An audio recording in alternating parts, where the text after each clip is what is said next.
Hi hello ನಮಸ್ಕಾರ. ನೀವು ನೋಡ್ತಾ ಇದ್ದೀರಾ ಕರ್ನಾಟಕ ನ್ಯೂಸ್ ಬೀಟ್. ನಾನು ಕೀರ್ತಿ ನಾರಾಯಣ್. ಎಸ್, ಟ್ಯಾಲೆಂಟ್ ಇದ್ರೆ ಏನ್ ಬೇಕಾದ್ರೂ ಸಾಧಿಸ್ಬೋದು ಅನ್ನೋದಕ್ಕೆ ಪರ್ಫೆಕ್ಟ್ ಎಕ್ಸಾಂಪಲ್ ಅಂತಾನೆ ಹೇಳ್ಬೋದು. Height, weight, colour, age, talent ಮುಂದೆ ಯಾವುದೂ ಮ್ಯಾಟ್ರ್ ಆಗಲ್ಲ ಅನ್ಸುತ್ತೆ.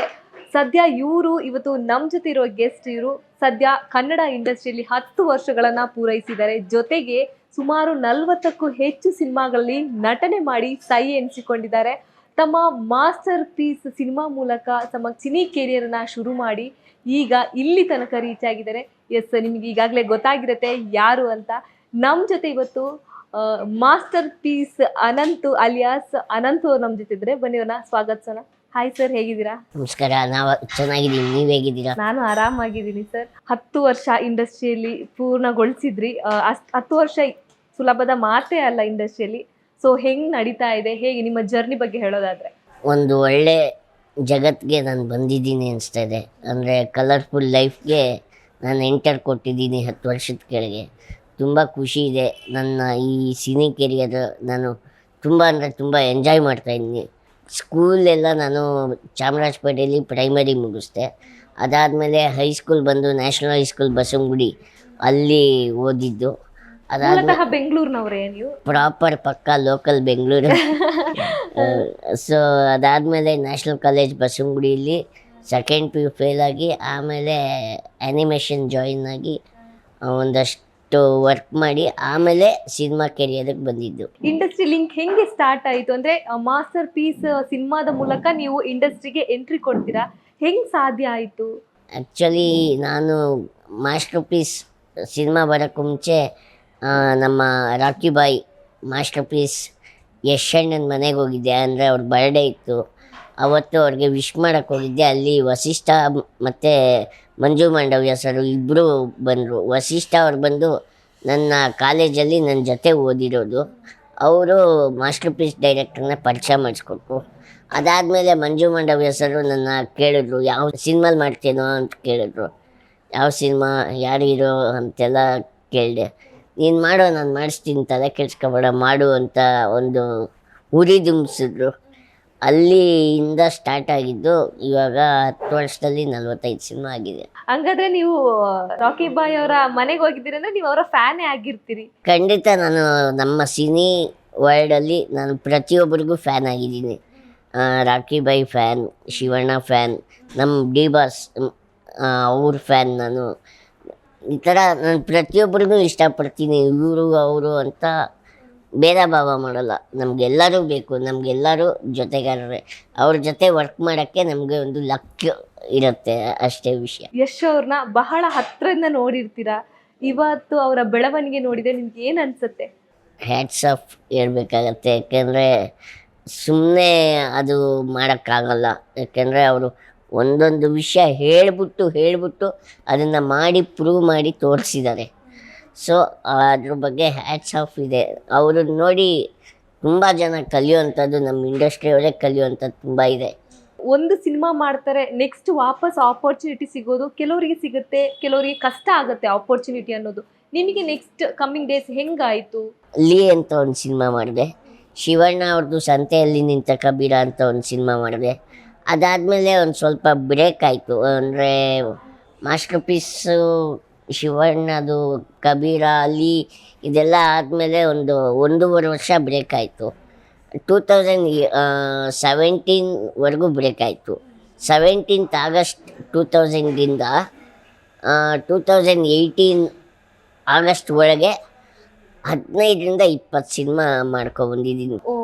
ಹತ್ರ 2-3 ವರ್ಷ ಗ್ಯಾಪಲ್ಲಿ 2-3 ವರ್ಷ ಗ್ಯಾಪಲ್ಲಿ 15ರಿಂದ 20 ಸಿನಿಮಾ ಮಾಡಿದೆ. ಅದಾದಮೇಲೆ ಇವಾಗ ಒಂದೊಂದೇ ಬರ್ತಾ ಹೋಗುತ್ತೆ ಮಾಡ್ತಾ ಇರೋದು. ಇವಾಗ ನೆಕ್ಸ್ಟು 1.5 ಅಂತ ಮೂವಿ ಒಂದು ರಿಲೀಸಿಗೆ ರೆಡಿ ಇದೆ. ಅದು ಒಂದು ಒಳ್ಳೆ ಸೋಷಿಯಲ್ ಓರಿಯೆಂಟೆಡ್ ಸಿನಿಮಾ ಆಗಿದೆ. ಅಂದರೆ ಜನರಿಗೆ ಸೈನ್ಸ್ ಬಗ್ಗೆ ತಿಳಿಸ್ಕೊಡೋ ವಿಷಯ ಇದು.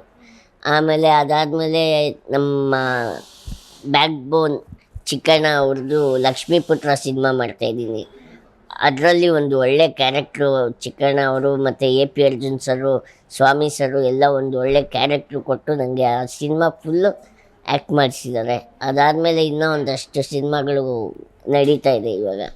ಯಾವತ್ತಾದ್ರೂ ನಿಮಗೆ ಹೈಟ್ ವಿಚಾರ ಬೇಸರ ತಂದಿದ್ಯಾ? ನಂಗೆ ಯಾವತ್ತೂ ಅನಿಸಿಲ್ಲ. ನಾನು ಅದನ್ನು ಪ್ಲಸ್ ಆಗಿ ತೊಗೊಂಡಿದ್ದೀನಿ. ನೆಗೆಟಿವ್ ಆಗಿ ತೊಗೊಂಡ್ರೆ ನೆಗೆಟಿವ್ ಆಗಿಬಿಡ್ತೀವಿ. ಅದನ್ನು ಪ್ಲಸ್ ಆಗಿ ತೊಗೊಳ್ಳೋಣ ಅಂತ ಪ್ಲಸ್ ಆಗೇ ತೊಗೊಂಡಿದ್ದೀನಿ ನಾನು. ನಿಮ್ಮ ಈ 10 ವರ್ಷದ ಇಂಡಸ್ಟ್ರಿ ಜರ್ನಿಯಲ್ಲಿ ನೀವು ಕಳ್ಕೊಂಡಿದ್ದೆ ಏನು, ಪಡ್ಕೊಂಡಿರೋದು ಏನು ಅಂತ?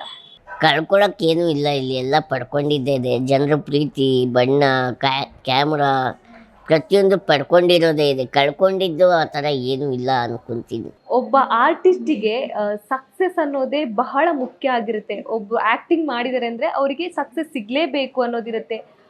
ನೀವು ನಿಮ್ಮ ಸಕ್ಸಸ್ನ ಫಸ್ಟ್ ಸಿನಿಮಾ ಮಾಸ್ಟರ್ ಪೀಸ್ ಅಲ್ಲೇ ನೋಡಿದೀರಾ. ಹೌದು. ಸೊ ಆ ಸಕ್ಸಸ್ ಬಗ್ಗೆ ಏನ್ ಅನ್ಸುತ್ತೆ? ಅದೊಂಥರ ಪ್ರೌಡ್ ಫೀಲ್ ಆಗತ್ತೆ. ನಾನು ಮಹೇಶ್ ಬಾಬು ಅವ್ರದ್ದು ಒಂದು ಸಿನಿಮಾ ನೋಡಿದ್ದೀನಿ.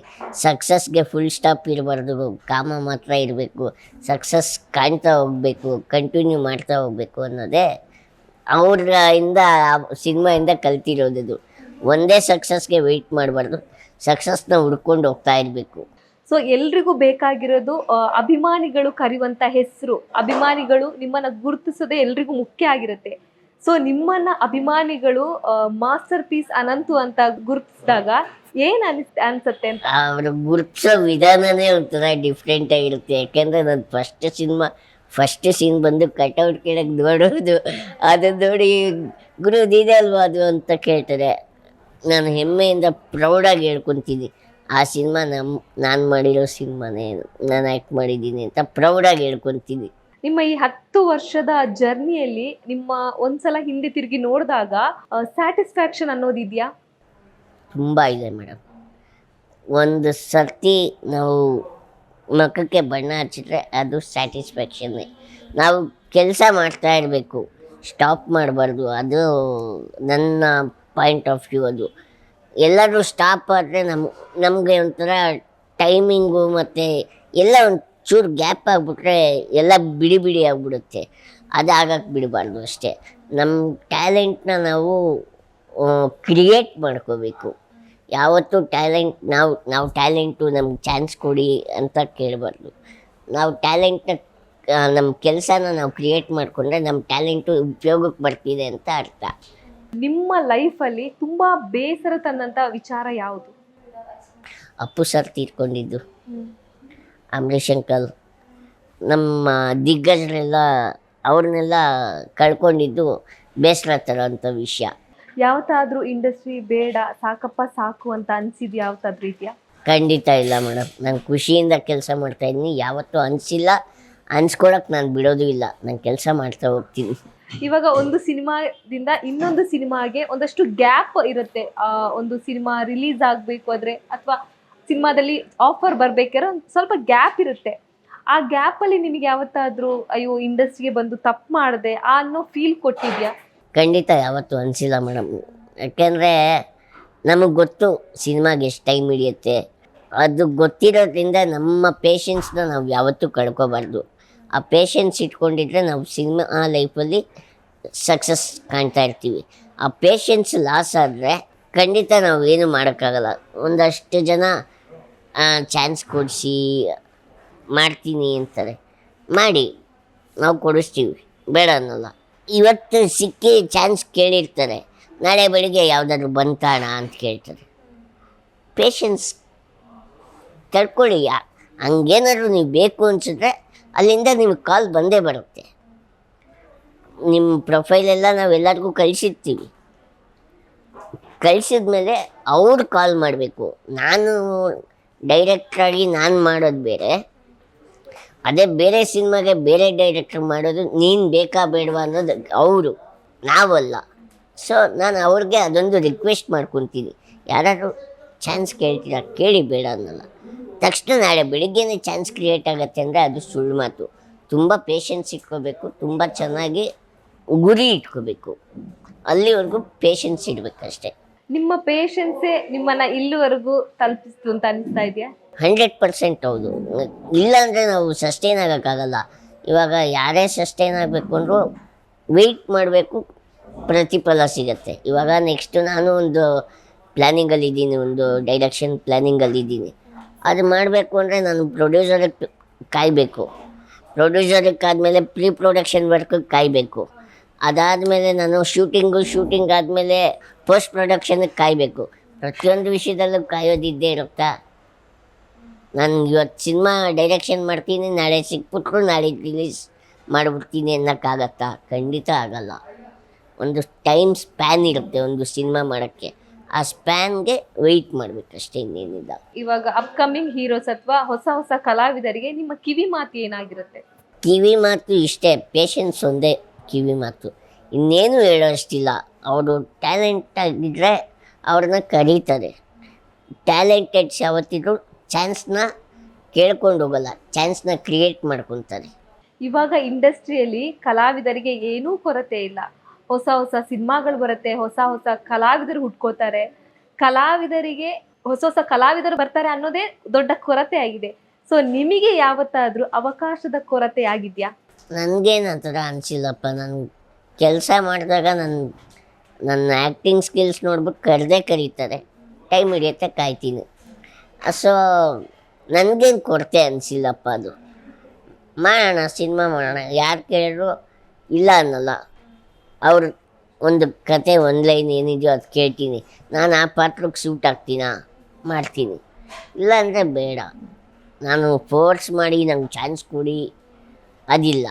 ನಿಮ್ಮ ಕತೆಗೆ ನಾನು ಸೂಕ್ತಾನ ಅದು ಕೇಳ್ತೀನಿ. ನಿಮ್ಮ ಕಾಲೇಜ್ ಡೇಸಲ್ಲಿ ಇರ್ಬೋದು ಅಥವಾ ಬೇರೆ ಇಂಡಸ್ಟ್ರಿ ಡೇಸಲ್ಲೂ ಇರ್ಬೋದು. ಸೊ ಹೈಟ್ ವಿಚಾರಕ್ಕೆ ಯಾರಾದರೂ ಹೀಯಾಳಿಸಿದ್ದು, ಅದರಿಂದ ನಿಮಗೆ ಬೇಸರ ಆಗಿದ್ದು, ಆ ಥರ ಏನಾದರೂ ಇನ್ಸಿಡೆಂಟ್ ಇದೆ? ನಾನು ಅದಕ್ಕೆಲ್ಲ ತಲೆನೇ ಕೆಡ್ಸ್ಕೊಳ್ಳಲ್ಲ. ಅನಂತ ಹಂಗಾರೆ strong person, very much strong person. ಅದಕ್ಕೆ ಜಿಮ್ಗೆ ಹೋಗ್ತಾ ಇರ್ತೀವಿ ಅವಾಗ. ಅದೇ ತಲೆ ಕೆಡ್ಸ್ಕೊಬಾರ್ದು. ನಮ್ಮ ಹೈಟೇ ನಮ್ಮ ಪ್ಲಸ್ ಆಗಿರೋದ್ರಿಂದ ಇವಾಗ ಯಾರಾದರೂ ರೇಗಿಸಿದ್ರೆ ನಾನು ತಕ್ಷಣ ರಿಯಾಕ್ಟ್ ಆಗಿಬಿಡ್ತೀನಿ. ಅಥವಾ ಒಂದು ನಿಮಿಷ ನಂಗೆ ಹೇಗಿದ್ರು ಪೇಷನ್ಸ್ ಇದೆ, ಅವರೇನಾದರೂ ಒಂದು ಮಿಸ್ಟೇಕ್ ಮಾಡೇ ಮಾಡ್ತಾರೆ, ಆ ಮಿಸ್ಟೇಕ್ನ ಇಟ್ಕೊಂಡು ನಾನು ಕಾಲು ಎಳಿಬೋದಲ್ಲ. ಸೊ ವೆಯ್ಟ್ ಮಾಡ್ತೀನಿ ಅಷ್ಟೇ, ಇನ್ನೇನಿಲ್ಲ. ಸರಿ ಆಯ್ತು. ಕಾಲೇಜ್ ಡೇಸಲ್ಲಿ ಕ್ರಶ್ ಆಗಿರೋದು, ಲವ್ ಆಗಿರೋದು ಏನಾದರೂ ಇದೆಯಾ? ಕಾಲೇಜ್ ಡೇಸಲ್ಲಿ ನಂಗೆ ಕ್ರಶ್, ನಾಚ್ಕೋ ನಮ್ಮದು ನಾಚಿಕೆ ಅಂತಲ್ಲ, ನೋಡಿದ್ರೆ ಆಗಿದೆ ಅಂತ. ನಾಚಿಕೆ ಅಂತಲ್ಲ, ಅದು ಆ್ಯಕ್ಚುಲಿ ನಾವು ಈ ಲವರ್ ಬಾಯ್ ಕ್ಯಾರೆಕ್ಟರ್ ಅಲ್ಲ ನಾವು, ಅಂದ್ರ ನಾವು ಅಲ್ಲ, ಪಕ್ಕ ಮಾಸ್ ನಾವು. ಆಯ್ತು ಸರಿ ಆಯ್ತು. ಮಾಸ ಆಯ್ದವ್ರಿಗೆ ಯಾಕೆ ಲವ್ ಆಗ್ಬಾರ್ದು ಅಂತ ಏನಾದ್ರು ಇದೆಯಾ? ಅದು ನನಗೆ ಕೇಳಬಾರ್ದು, ನೀವೇ ನಿಮಗೆ ಪ್ರಶ್ನೆ ಹಾಕೋಬೇಕು. ಇಲ್ಲ ಇಲ್ಲ, ನಿಮಗೆ ಹೇಳ, ನಮಗೆ ನಿಮಗೆ ಗೊತ್ತಾಗಲ್ಲ, ಕೇಳಿಲ್ಲ ನಿಮಗೆ ನೀವೇ ಪ್ರಶ್ನೆ ಹಾಕೋಬೇಕು ಅಷ್ಟೇ, ಇನ್ನೇನಿಲ್ಲ. ಹೇಳಿ ಸರ್, ಏನಾದ್ರು ಲವ್ ಈ ತರ ಕ್ರಶ್? ಆಯ್ತು, ಟೀಚರ್ ಮೇಲೆ ಕ್ರಶ್ ಆಗಿರೋದು? ಟೀಚರ್ ನಮ್ಗೆಲ್ಲ ಹಳೆ ಕಾಲದ ಟೀಚರು, ಇದು ಪುಗೆ ಸೀರೆ ಉಟ್ಕೊಂಡು ಆ ಥರ ಟೀಚರ್ಗಳಿದ್ದಿದ್ದು ನಮ್ಮ ಕಾಲದಲ್ಲಿ. ಸೊ ಆ ಥರ ಟೀಚರ್ ಮೇಲೆ ಯಾವತ್ತೂ ಕ್ರಶ್ ಹಂಗಾರೆ ಆಗಿಲ್ಲ. ದಪ್ಪಗಿರೋ ಟೀಚರ್ ಮೇಲೆ? ಆ ದಪ್ಪಗೆ ಸಣ್ಣಗೆ ಅಂತಲ್ಲ, ಅದೇ ಸಿನಿಮಾಗಳಲ್ಲೆಲ್ಲ ಬರುತ್ತಲ್ಲ, ಬಣ್ಣೆ ಸುಚ್ಕೊ ಓಡಾಡೋದು, ಆ ಥರ ಕಾಲದವ್ರದ್ದು ಅವು. ಸೊ ನಮ್ಗೆ ಆ ಥರ ಕ್ರಶ್. ಯಾಕೆ ಸರ್ ಆಗ್ಬಾರ್ದು? ಹಂಗಾದ್ರೆ ಅಪ್ಪ ಅಮ್ಮ ಕಾಲದವರೆಲ್ಲ ಲವ್ವೇ ಮಾಡಿಲ್ವಾ? ಹಂಗಾದ್ರೆ ಮಾಡಿರ್ತಾರಲ್ಲ ಸರ್. ಸರಿ ಆಯ್ತು, ಲವ್ ಲೆಟರ್ ಬರ್ದಿರೋದು ಏನಾದ್ರು ಇದೆಯಾ? ನಮ್ಗೆ ಲವ್ ಲೆಟರ್ ಬಂದಿರೋದು? ಅದೆಲ್ಲ ಇಲ್ಲ ಮೇಡಮ್, ಅವೆಲ್ಲ ಗೊತ್ತೇ ಇಲ್ಲ ನಮ್ಗೆ. ಸರಿ ಆಯ್ತು, ಯಾರಿಗಾದ್ರೂ ಕಾಳ ಹಾಕಿರೋದು? ಅದಿರುತ್ತೆ, ಅದು ಆ ಏಜಲ್ಲಿ ಇದ್ದೆ. ಆತರ ಒಳ್ಳೆ ಮೆಮೊರಿನ ನಮ್ ಜೊತೆ ಶೇರ್ ಮಾಡೋದಿದ್ರೆ? ಆ ಥರ ಮೆಮೊರೀಸು ಯಾವುದು ಇಲ್ಲಪ್ಪ. ಆ ಥರ ಸರ್ ಸುಳ್ಳು ಹೇಳ್ತಾ ಇದ್ರೆ ಗೊತ್ತಾಗ್ತಿದೆ ಸರ್, ಹೇಳಿ ಸರ್. ಬಿಡಿ, ನಾಚಿಕೆ ಆಗತ್ತೆ. ಇಲ್ಲ ಸರ್, ಹೇಳಿ ಒಂದು ಅದ್ಭುತ ಮೆಮೊರಿ, ಆ ಟೈಪ್ ಇದು. ಇವಾಗ ಕಾಲೇಜ್ಗೆ ಹೋಗೋವಾಗ ಒಂದು ಹುಡುಗಿನ ಲವ್ ಮಾಡ್ತಿದ್ದೆ. ಅಂದರೆ ಅವರು ನಾವು ಎಲ್ಲ ನಾಗರಬಾವಿಲಿ ಇದ್ದಿದ್ದು ಮನೆ. ಅಲ್ಲಿಂದ ನಾವು ನನ್ನ ಕಾಲೇಜ್ ಬಂದು ನ್ಯಾಷನಲ್ ಕಾಲೇಜ್ ಬಸವನಗುಡಿ, ಅವ್ರ ಕಾಲೇಜ್ ಬಂದು ವಿಜಯ ಕಾಲೇಜು. ಸೊ ಬಸ್ಸಲ್ಲಿ ಲವ್ ಆಗೋದು, ಬಸ್ಸಲ್ಲೇ ಎಂಡ್ ಆಗ್ಬಿಡೋದು. ಅದಾದಮೇಲೆ ಏನಿಲ್ಲ ಮೇಡಮ್, ಆ ಥರ ಇಲ್ಲ. ಸರಿ ಆಯ್ತು, ನಾವು ಪಕ್ಕ ಮಾಸು. ಓಕೆ. ಅಲ್ಲ ಸರ್, ನೀವು ಮಾಸ್ ಮಾಸ್ ಅಂತ ಹೇಳ್ತೀರಿ, ಮಾಸ್ ಹೃದಯ ಎಲ್ರಿಗೂ ಇರುತ್ತೆ ತಾನೆ? ಆ ಮಾಸ್ ಹೃದಯ ಒಂಥರ ಮಜಾನೇ ಬೇರೆ, ಗಡ್ಡದ್ದು. ಸರಿ ಆಯ್ತು, ಮಾಸ್ ಅಂತ ಹೇಳ್ತೀರಲ್ಲ, ಫೈಟಿಂಗ್ ಆಗಿರೋದು, ಕಾಲೇಜ್ ಮಾಡೋದು, ಈ ತರ ಅದೆಲ್ಲ ಬೇಜಾನಾಗಿದೆ. ಯಾರೋ ಪಾಪ ನಮ್ಮ ಲೆಕ್ಚರರ್ಗೆ ಅಲ್ಲೇ ಎಲ್ಲೋ ಪಕ್ಕದಲ್ಲಿ ಮನೆ ಕಟ್ತಾಯಿದ್ರು, ಮನೇನೋ ಏನೋ ಒಂದು ಕಟ್ತಾಯಿದ್ರು. ನಮ್ಮ ಕಾಲೇಜ್ ಲೆಕ್ಚರರೇ ಅವರು, ನನಗೆ ಗೊತ್ತಿರಲಿಲ್ಲ ಅವರು ಲೆಕ್ಚರರು ಅಂತ. ಅವ್ರನ್ನ ಕರೆದು ಬರೋ ಇಲ್ಲಿ ಅಂತ ಕರೆದ್ಬಿಟ್ಟು ಅಲ್ಲೆಷ್ಟು ಇಟ್ಟಿಗೆ ಕಲ್ಲಿದೆ ಎಣ್ಸು ಅಂತ ಆ ಥರ ಎಲ್ಲ ರ್ಯಾಗ್ ಮಾಡಿರೋದಿಲ್ಲ ಬೇಜಾನಿದೆ. ಒಂಥರ ನ್ಯಾಷನಲ್ ಕಾಲೇಜಲ್ಲಿ ಪುಡಾರಿ ರೌಡಿಗಳು ಅಂತಾರಲ್ಲ, ಆ ಥರ ಇದ್ವಿ ನಾವು. ಸೀನಿಯರ್ ಜೂನಿಯರ್ ಜಗಳ ಆಡೋದು, ಫೈಟ್ ಮಾಡೋದು ಈ ತರ ಅದೆಲ್ಲ ಬೇಜಾನಾಗಿದೆ, ಬೇಜಾರ್ ಮಾಡಿದ್ರಿ? ಬೇಜಾನಾಗಿದೆ. ಕಾಲೇಜ್ ಡೇಸ್ ಅಲ್ಲಿ ನೀವು ಮಾಸ್ ಹಾ, ಅವಾಗಿಂದ ಮಾಸು, ಅವಾಗ ಬೈ ಬಟ್ ಮಾಸು. ಸರಿ ಆಯ್ತು. ನಿಮ್ಗೆ ಒಡ ಹುಟ್ಟಿದವರು ನನ್ನ ತಂಗಿ ಇದ್ದಾರೆ, ಅವರು ಮದುವೆ ಆಗಿ ಇವಾಗ 2ನೇ ಪಾಪು ಗಂಡು ಮಗು ಹುಟ್ಟಿದೆ. ಸೊ ಇವಾಗ ಸದ್ಯಕ್ಕೆ ನಮ್ಮ ಮನೇಲಿದ್ದಾರೆ. ಮೊದಲನೇದು ಹೆಣ್ಣು ಪಾಪು ನನ್ನ ಸೊಸೆ. ನಮಗೆ ಹೀರೋಯಿನ್ ಅವರೇ, ಅಂದರೆ ಲೈಕ್ ಫೈಟು, ಖುಷಿ. ನಮ್ಮ ಮನೇಲಿ ಮಕ್ಕಳಿದ್ರೆ ಅದ್ರ ಮಜಾನೇ ಬೇರೆ. ಅವ್ರ ಜೊತೆ ಟೈಮ್ ಸ್ಪೆಂಡ್ ಮಾಡ್ಕೊಂಡು ಆರಾಮಾಗಿದ್ಬಿಡ್ತೀನಿ. ಅದೇ ನೀವು ಹೇಳಿದ್ರಲ್ಲ, ಈ ಸಿನಿಮಾ ಗ್ಯಾಪ್ ಆಗುತ್ತೆ, ಟೈಮ್ ಸ್ಪೆಂಡ್ ಹೆಂಗೆ ಮಾಡ್ತೀರಾ ಅಂತ, ನಾನು ಇವ್ರ ಜೊತೆ ಟೈಮ್ ಸ್ಪೆಂಡ್ ಮಾಡ್ತೀನಿ. ನಿಮ್ಮ ಹೈಟ್ ವಿಚಾರ ನಿಮಗೆ ಉಪಯೋಗ ಆಗಿದ್ಯಾ ಅಥವಾ ತೊಂದರೆ ಆಗಿದ್ಯಾ? ಉಪಯೋಗ ಆಗಿದೆ ಇದು. ಯಾವತ್ತೂ ನಾನು ತಲೆನೇ ಕೆಡಿಸ್ಕೊಳ್ಳಲ್ಲ, ಆರಾಮಾಗಿದ್ದೀನಿ, ಚಿಲ್ಲಾಗಿದ್ದೀನಿ. ಅಂದರೆ ಏನಾಗತ್ತೆ ಗೊತ್ತಾ, ನನ್ನ ಹೈಟ್ ಇರೋರಿಗೆ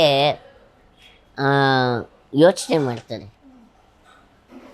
ಕೆಲಸ ಸಿಕ್ತಿಲ್ವೇ ಅಂತ. ಅದನ್ನು ಬೇರೆಯವರು ಅರ್ಥ ಮಾಡಿಕೊಂಡು ಅವ್ರಿಗೆ ಕೆಲಸ ಕೊಟ್ಟರೆ ಅವ್ರು ಯಾವ ಥರ ಥಿಂಕ್ ಮಾಡಿ ಕೆಲಸ ಮಾಡ್ಬೋದು. ನಾನು 10 ವರ್ಷದಲ್ಲಿ ಎಷ್ಟು ಕೆಲಸ ಮಾಡಿದ್ದೀನಿ, ಅದನ್ನು ಇನ್ಸ್ಪೈರ್ ಆಗಿ ತಗೋಬೋದಲ್ವ.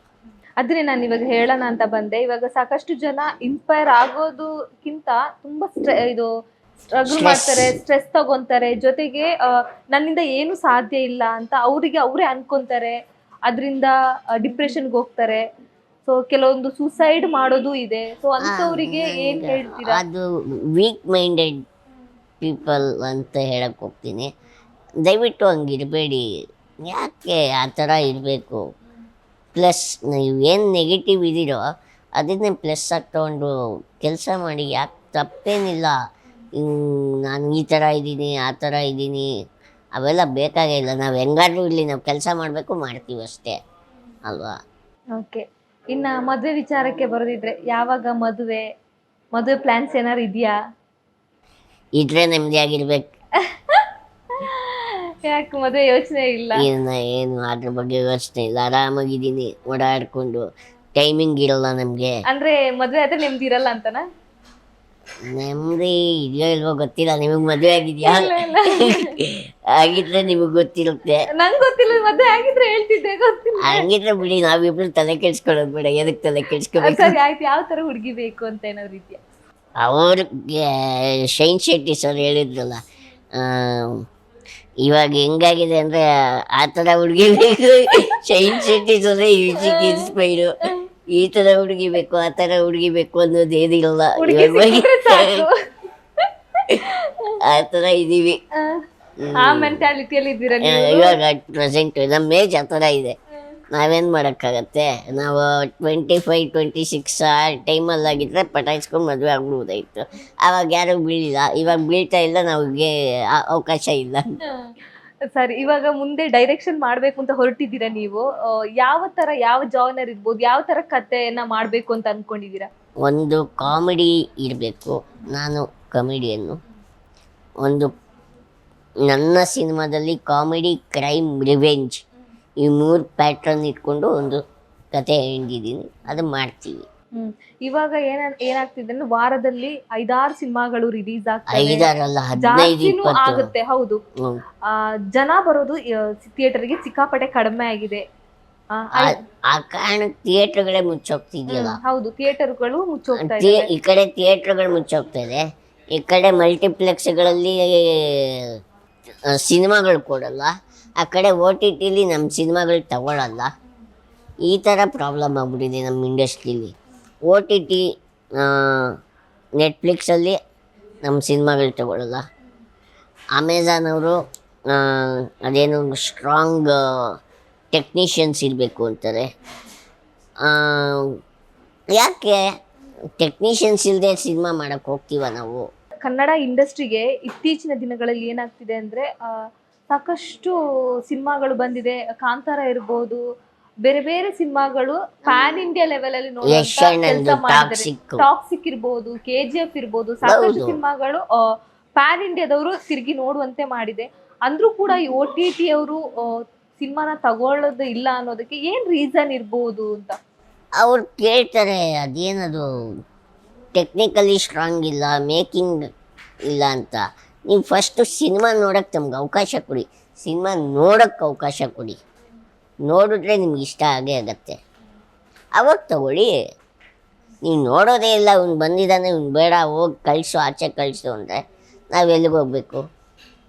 ನಾನು ಅದಕ್ಕೆ ನಮ್ಮ ಕನ್ನಡದವ್ರಿಗೆ ಒಂದು ರಿಕ್ವೆಸ್ಟ್ ಮಾಡ್ತಾ ಇರೋದೇನು ಅಂದರೆ, ನಮ್ಮ ಕನ್ನಡದವರೇ ಒಂದು OTT ಪ್ಲ್ಯಾಟ್ಫಾರ್ಮ್ ಮಾಡಿಬಿಟ್ಟು ಅದರಲ್ಲೇ ನಮ್ಮ ಕನ್ನಡ ಸಿನಿಮಾ ತೊಗೊಂಡ್ರೆ ನಾವು ಬೆಳಿಬೋದು, ಆ OTT ಪ್ಲ್ಯಾಟ್ಫಾರ್ಮು ಬೆಳೆಯುತ್ತಲ್ವ. ಎಷ್ಟು ಸಿನಿಮಾಗಳು ತೊಗೊತಾರೆ. ಓಕೆ, ನಿಮ್ಮ ಡೈಲಿ ರುಟೀನ್ ಎಲ್ಲ ಹೆಂಗಿರುತ್ತೆ? ಈಗ ಒಂದು 2 ತಿಂಗಳಿಂದ ಫುಲ್ಲು ಶೂಟಿಂಗ್ ಪ್ಯಾಕ್ಟಪ್ ಆಗಿದ್ದೀನಿ.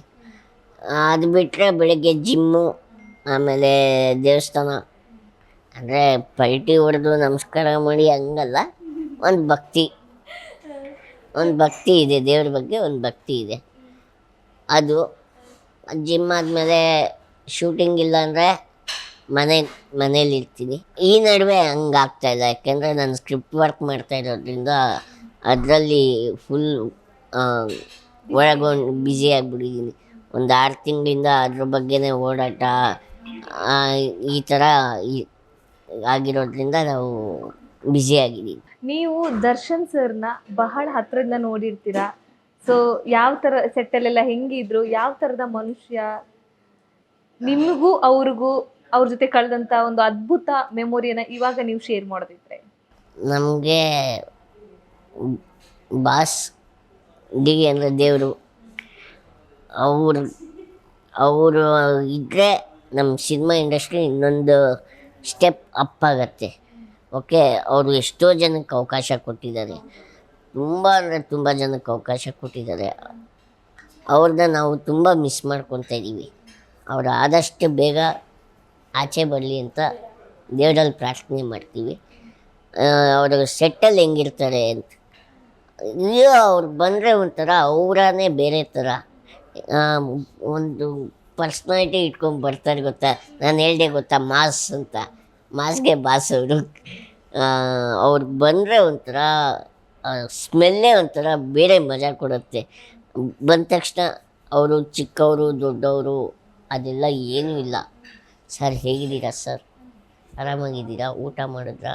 ಅಕಸ್ಮಾತ್ ಊಟ ಮಾಡಿಲ್ಲ ಅಂತ ಗೊತ್ತಾದರೆ ಊಟ ಮಾಡಿಸ್ತೀರಾ ಅಂತೂ ಆಚೆನೇ ಬಿಡಲ್ಲ. ಆ ಥರ ಅವರು.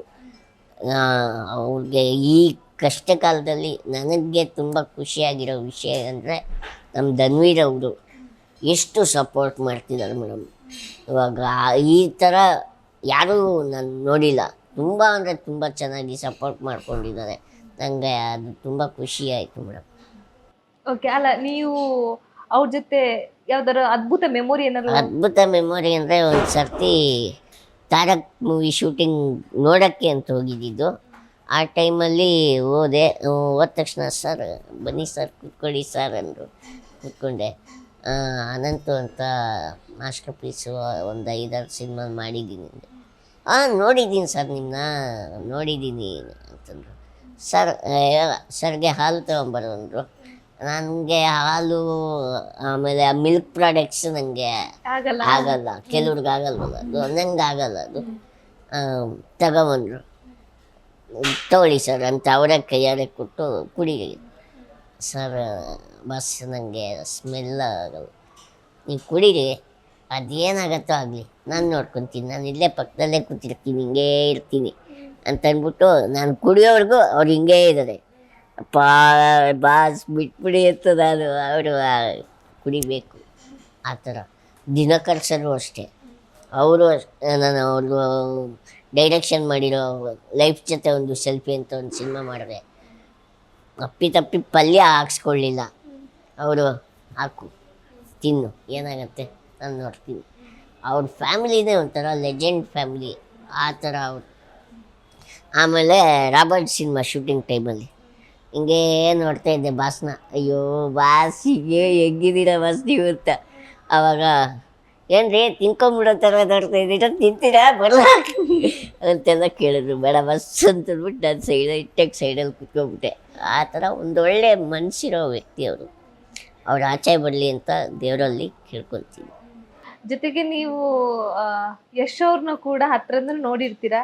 ಸೊ ಅವ್ರ ಜೊತೆ ಕಳೆದಂತ ಕ್ಷಣವನ್ನ ನೆನ್ಸ್ಕೊಳ್ಳೋದು. ಯಶಣ್ಣ ಒಂಥರ ಅವ್ರು ಹೆಂಗೆ ಅಂದರೆ ಮಗ ಆರಾಮೇನೋ. ಒಂದು ಮನದ ಕಡಲು ಈವೆಂಟ್ಗೆ ಹೋಗಿದ್ದೆ. ಆ ಈವೆಂಟಲ್ಲಿ ಬೇರೆ ಆರ್ಟಿಸ್ಟ್ಗಳನ್ನ ನೋಡ್ಬಿಟ್ಟು ಹಾಯ್ ಹಾಯ್ ಅಂತಂದರು.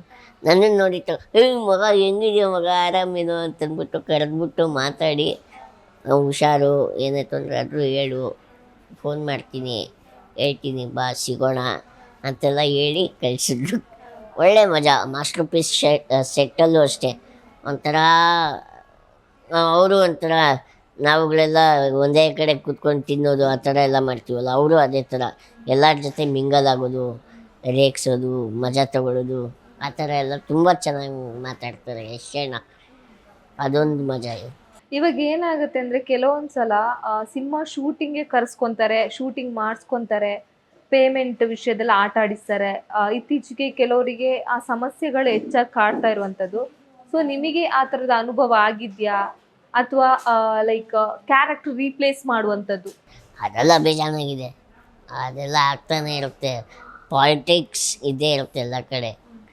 ರಾಜಕೀಯ ಯಾರ ಕಡೆ ಇರೋಲ್ಲ.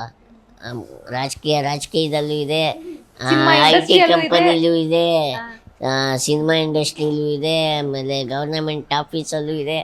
ಎಲ್ಲ ಕಡೆ ರಾಜಕೀಯ ಇರುತ್ತೆ. Thank you so much sir. ಒಂದಷ್ಟು ಟೈಮ್ ನಮ್ಮ ಜೊತೆ ಸ್ಪೆಂಡ್ ಮಾಡಿದ್ರಿ, ಒಂದಷ್ಟು ವಿಷಯಗಳನ್ನು ಹೇಳಿದ್ರಿ. ಇನ್ನು ನಿಮ್ಮ ಮುಂದಿನ ಪ್ರಾಜೆಕ್ಟ್ಸ್ಗಳಿಗೆ ಎಲ್ಲದಕ್ಕೂ ಒಳ್ಳೇದಾಗಲಿ, ಹಾಗೆಯೇ ಹೆಚ್ಚು ಹೆಚ್ಚು ಪ್ರಾಜೆಕ್ಟ್ಸ್ಗಳು ಸಿಗಲಿ, ಹಾಗೆಯೇ ನಿಮ್ಮ ಡೈರೆಕ್ಷನ್ಗೆ ಆಲ್ ದ ಬೆಸ್ಟ್, ಒಳ್ಳೇದಾಗಲಿ. Thank you so much madam.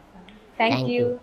S, ನೋಡಿದ್ರಲ್ಲ, ಇವತ್ತು ನಮ್ಮ ಈ ಕಾರ್ಯಕ್ರಮದಲ್ಲಿ ಮಾಸ್ಟರ್ ಪೀಸ್ ಅನಂತು ಸಾಕಷ್ಟು ವಿಚಾರಗಳನ್ನ ಶೇರ್ ಮಾಡಿಕೊಂಡ್ರು, ಹಂಚ್ಕೊಂಡ್ರು. ಇನ್ನಷ್ಟು ಹೆಚ್ಚಿನ ಅಪ್ಡೇಟ್ಸ್ಗಳಿಗಾಗಿ ನೋಡ್ತಾ ಇರಿ ಕರ್ನಾಟಕ ನ್ಯೂಸ್ ಬೀಟ್. ನ್ಯಾಯ ನಮ್ಮೊಂದಿಗೆ, ನಾವು ನಿಮ್ಮೊಂದಿಗೆ.